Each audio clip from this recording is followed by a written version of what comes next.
हिंदी साहित्य के आधुनिक काल का आज हम अध्ययन करेंगे। हिंदी साहित्य के इतिहास में जो है आधुनिक काल का बहुत ही महत्वपूर्ण स्थान है, क्योंकि हिंदी साहित्य का आधुनिक काल ही वह काल है जिसमें हिंदी भाषा में आधुनिकता का प्रवेश होता है। जैसा कि हम जानते हैं कि हिंदी साहित्य के रीतिकाल के बाद जो है आधुनिक काल का समावेश होता है, और इस प्रकार से जो रीतिकालीन परंपराएं,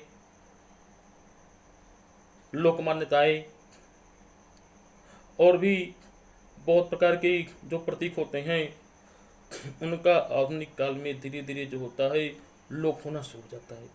क्योंकि हम जानते हैं किसी समाज में, साहित्य में या किसी ऐतिहासिक तथ्यों में जो है हम किसी भी नई पहचान का तत्काल प्रकटीकरण की घोषणा नहीं कर सकते, और न ही किसी पुरानी विचारधारा का तत्काल ही लोप होने की घोषणा कर सकते हैं। क्योंकि पुरानी विचारधारा धीरे धीरे घिसते घिसते लुप्त होती है, तो नई विचारधारा जो होती है धीरे धीरे जो होती है प्रकट करके अपने स्वरूप को प्राप्त होती है। अब हम देखते हैं कि रीतिकाल के बाद के समय को हिंदी साहित्य के इतिहास में जो आधुनिक काल के रूप में जाना जाता है, तो इसमें जो है इसको हम जो है आधुनिक काल के साथ साथ गद्य काल या गद्य युग भी कहते हैं। क्योंकि हिंदी गद्य की रचना अधिकांश इसी काल से शुरू हुई, और हमें पता है कि इस काल में देश की राजनीतिक परिस्थितियां या राजनीतिक व्यवस्था में बहुत ही उथल पुथल मची हुई थी। क्योंकि रीतकाल में जो छोटे छोटे देसी राजा मुगलों के अधीन थे, उन देसी राजाओं की औरंगजेब के मृत्यु के बाद उनको कुछ आज़ादी मिल गई थी। वे अपनी मनमानी ढंग से शासन करने लगे थे, चाहे वे दक्षिण के राजा रहे हों या उत्तर भारत के राजा रहे हों। परंतु उसी समय जो है एक दूसरी विदेशी शक्ति, जिसको अंग्रेज नाम दिया गया, ने पहले व्यापारी के रूप में फिर धीरे धीरे जो है भारत के समस्त राजनीतिक संस्थाओं पर कब्जा कर लिया, और छलबल कूटनीति के माध्यम से भारत के छोटे छोटे देसी राजाओं को भी अपने बल में, अपने कब्जे में कर लिया। ऐसे में राज्यों पर कब्जा हो जाने के बाद इन विदेशी अंग्रेजों ने जो है यहाँ के लोगों के रीत रिवाज, संस्कृति, परंपराओं, धार्मिक मान्यताओं पर अपना रीत रिवाजों और परंपराओं को थोपना शुरू कर दिया, जिसके परिणाम स्वरूप सन 1857 का प्रथम स्वाधीनता संग्राम हुआ, जिसमें भारतीयों ने अपने सोचने समझने के दृष्टिकोण तथा अंग्रेजों के प्रति अपने नजरिया में व्यापक परिवर्तन लाया। और तब जो है भारतीय समाज में आधुनिकता का प्रवेश हुआ। भारतीय समाज ने जो है आधुनिक विचारधारा, आधुनिक नियमों और आधुनिकता की प्रति आग्रह को अपने अंदर समाहित करने का प्रयत्न किया। क्योंकि हमने देखा 1857 का स्वाधीनता संग्राम भले ही असफल हो गया हो, लेकिन भारतीय समाज में इसने बहुत ही व्यापक परिवर्तन कर दिया। और चूंकि समाज में परिवर्तन हुआ, तो समाज के साथ जुड़े हुए अन्य प्रमुख संस्थाओं पर भी जो है उसका व्यापक प्रभाव पड़ना ही था, और यही प्रभाव जो है साहित्य पर भी पड़ा। क्योंकि साहित्य भी समाज का एक अंग है। यहाँ तक विद्वानों ने कहा है कि साहित्य जो होता है समाज का दर्पण होता है। जैसा समाज रहेगा वैसे ही साहित्य की रचना होगी, क्योंकि साहित्य अपनी कच्ची सामग्री, अपने विषय की रचना के लिए जो कच्ची सामग्री होती है उसको समाज से ही ग्रहण करता है।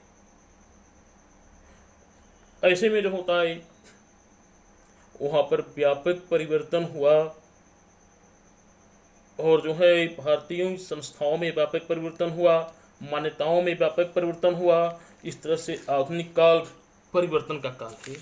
अब आधुनिक काल हम ये देखेंगे कि आधुनिक काल की प्रवृत्तियाँ, विशेषताएं हैं क्या हैं, यानी कि आधुनिक काल में ऐसे क्या क्या नए नए लक्षण दिख रहे थे जो उसकी विशेषताएं थी। तो सबसे पहले आधुनिक काल की विशेषता और प्रवृत्तियों में हम आते हैं राष्ट्रीयता की भावना का उदय। हमें एक बात अच्छी तरह से दिख रही है कि आदिकाल में जहाँ पर हमने राष्ट्रीयता की भावना का अभाव देखा, वहीं आधुनिक काल में हम राष्ट्रीयता की भावना का उदय देख रहे हैं। यानी कि फ्रांस की क्रांति, जर्मनी की क्रांति, अन्य क्रांतियों से जो कि समाचार पत्रों के माध्यम से भारतीयों को भी उनके बारे में जानकारी हो रही थी, उन क्रांतियों से भारतीयों को सीखने को मिला कि अंग्रेज जो है हमें इतनी आसानी से सत्ता का हस्तांतरण करने वाले नहीं है। इसके लिए हमको अभी हद से हद तक इनका प्रतिरोध करना चाहिए, चाहे वह भाषा के माध्यम से प्रतिरोध हो, साहित्य के माध्यम से प्रतिरोध हो या बल के माध्यम से प्रतिरोध हो। क्योंकि साहित्य लोगों के सोचने समझने की क्षमता को बदलता है, लोगों के सोचने समझने के तरीकों को बदलता है, लोगों के अंदर नई नई उम्मीद, आशा का संचार करता है। तो उसमें राष्ट्रीयता की भावना का उदय उस समय जो है पूरे भारत में अंग्रेजों के प्रति एक जबरदस्त आक्रोश व्याप्त था। ऐसे में पूरा देश संगठित होकर के भारत को एक राष्ट्र के रूप में दिखने लगा। लोगों के अंदर अपनी मातृभूमि भारत के प्रति व्यापक अनुराग पैदा हुआ और उस समय भारतेंदु हरिश्चंद्र, अयोध्या सिंह उपाध्याय हरिऔध, माखनलाल चतुर्वेदी, मैथिली शरणगुप्त, सुभद्रा कुमारी चौहान, सोहनलाल द्विवेदी और श्याम नारायण पांडे जैसे राष्ट्रवादी कवियों ने जो है लोगों के अंदर राष्ट्र प्रेम की भावना को अपने साहित्य और कविताओं के माध्यम से भरने का पूरा प्रयत्न किया। दूसरा आता है अतीत का गौरवगान। अतीत चूंकि किसी भी सभ्यता, संस्कृति या किसी जाति का अतीत उसका इतिहास होता है। अतीत से हम अपनी गलतियों से सीखते हैं, अपनी गलतियों को न दोहराने की प्रतिज्ञा करते हैं। ऐसे में हमारे साहित्यकारों ने, नाटककारों ने, जिसमें मुक्त जयशंकर प्रसाद जी रहे हैं, ने अपने अतीत के सम्राटों की वैभव, वीरता, उदारता, उनके स्वाभिमान, देश की सीमाओं के विस्तार के बारे में व्यापक रूप से भारतीयों को परिचित कराया कि हमारा अतीत कितना समृद्धशाली था, हम कितने अतीत में बलशाली थे, जिससे भारतीयों के अंदर एक जोश की भावना, एक वीरता की भावना, एक उत्साह की भावना जो है बलवती हुई और उन्होंने देश को अंग्रेजों के चंगुल से मुक्त कराने में इसमें सहयोग प्राप्त किया। इन अतीत के गौरव के गान के लिए चंद्रगुप्त, स्कंदगुप्त, ध्रुवसामिनी जैसे नाटकों की रचना हुई। वेद के ऊपर लिखे गए, वेदों की सतत वैज्ञानिकता के ऊपर लिखा गया। इसके बाद आता है छायावाद। छायावाद जो है जब द्विवेदी युगीन कविता जो कि हिंदी भाषा के सुधार और संस्कार का युग माना जाता है। द्विवेदी युगीन कविता में इतनी आदर्शवादिता और अनुशासन का भाव था कि या ये कहें कि उस समय कविता के शरीर पर इतना अधिक लिखा गया कि कविता की भाव रूपी आत्मा उससे दब करके करा उठी या रोने लगी। तो छायावादी कवियों ने यही किया। छायावादी कवियों ने मानव हृदय की सुंदरता, प्रकृति की सुंदरता, रहस्यवाद, एक रोमांटिकता इत्यादि का जो है पूरी तरह से वर्णन किया। प्रेम निरूपण का वर्णन किया, जो द्विवेदी युग में पूरी तरह से दब गई थी, उस प्रेम के तत्वों का भी जो है फिर से निरूपण किया। और छायावादी कवियों में मुख्य रूप से जयशंकर प्रसाद, सुमित्रानंद पंत, निराला जी और महादेवी वर्मा प्रमुख हैं, जिन्होंने अपनी कविताओं से जो है छायावाद को समृद्ध किया। उसके बाद हम आते हैं रहस्यवाद में। तो रहस्यवाद भी छायावाद की एक शाखा ही जान पड़ती है, जिसमें प्रकृति के तत्वों, सौंदर्यता बोध के प्रति रहस्य, जबकि ये भक्तिवाद भक्ति काल के रहस्य से अलग है, क्योंकि भक्ति काल का रहस्य ईश्वर के साधनात्मक रहस्य है, लेकिन यह रहस्य क्या है? सौंदर्यता, प्रकृति की सौंदर्यता, नारी सौंदर्य, अव्यक्त के प्रति समर्पण का रहस्य। उसके बाद हम आते हैं प्रगतिवाद। प्रगतिवाद अगर हम ये कहें तो ये कोई अतिशयोक्ति नहीं होगा कि राजनीति का जो मार्क्सवाद था, साहित्य का वही प्रगतिवाद है।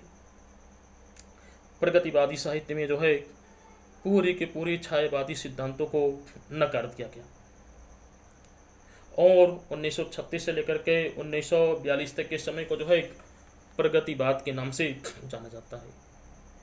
प्रगतिवाद का विषय, प्रगतिवादी साहित्य के रचना का विषय कोई राजा, राजकुमार या कोई सम्राट न होकर के समाज का शोषित, दबा कुचला और वंचित वर्ग है।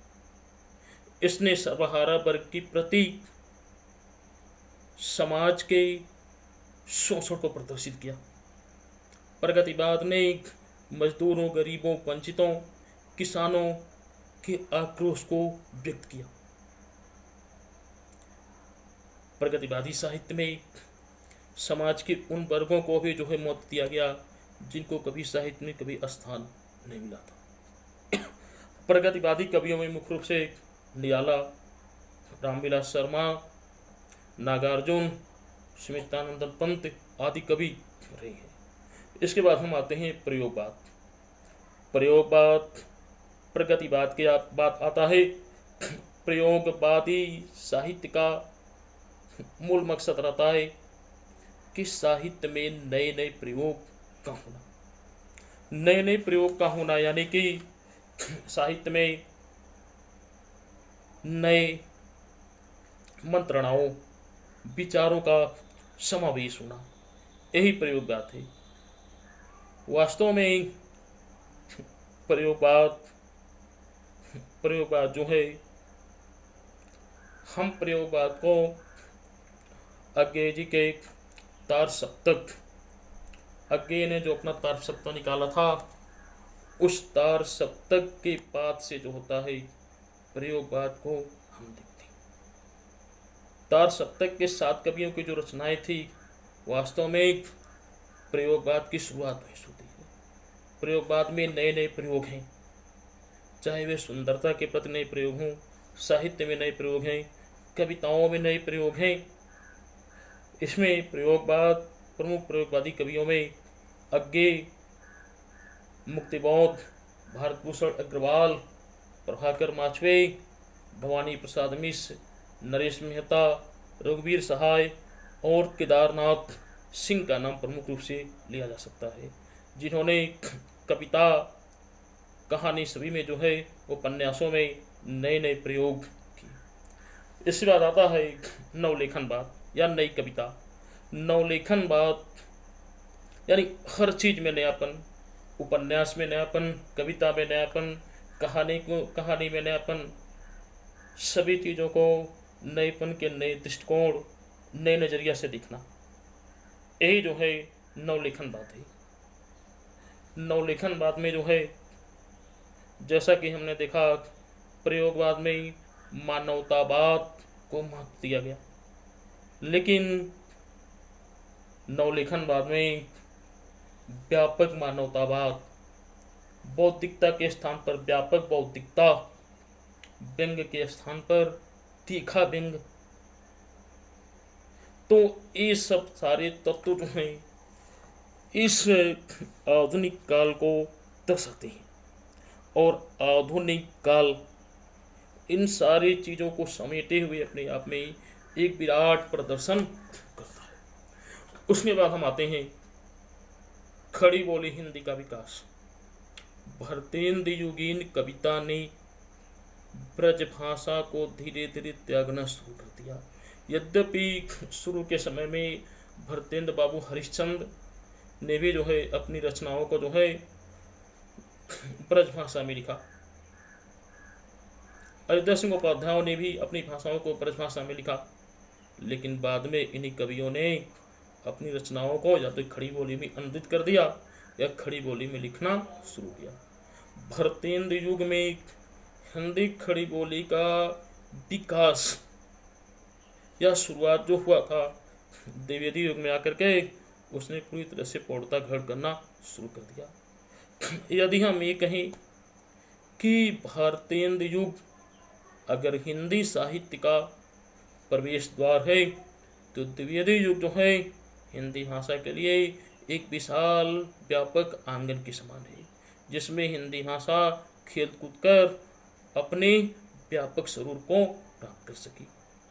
और महावीर प्रसाद द्विवेदी जैसा एक महापुरुष, विराट व्यक्तित्व वाले महापुरुष के मिल जाने के कारण, जिन्होंने सरस्वती पत्रिका के संपादक के रूप में हिंदी साहित्य की बहुत ही महान सेवा किया और विभिन्न कवियों से खड़ी बोली में कविताएं लिखवा करके, काव्यों को लिखवा करके उनकी त्रुटियों को सुधारा, जिससे उसके पहले तक जहाँ ये समझा जाता था कि खड़ी बोली की कर्कशता के नाते खड़ी बोली कविता का माध्यम नहीं बन सकती है, कविता रचने का माध्यम नहीं बन सकती है, वहीं पर आचार्य द्विवेदी ने दिखा दिया कि खड़ी बोली भी मधुरता के साथ हिंदी कविता का गान कर सकती है।